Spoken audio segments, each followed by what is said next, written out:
Welcome! In front of me I have LG NanoCell TV, and today I'll show you how you can change the language of this device. So we have to tap on the settings icon on your remote control. Next you have to go for the all settings. Right now just find general settings and pick language right here. Here we got a couple of the options, but we are maining on the menu language. And when you enter, you can find all languages with regions that you can find here. For example, we can switch to the Polish. As you can see here, we got the notification. Let's confirm. And now just be patient and wait a little bit. So right now when you enter back for the settings,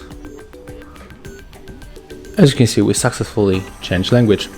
So if you found this video helpful, remember to leave a like, comment and subscribe to our channel.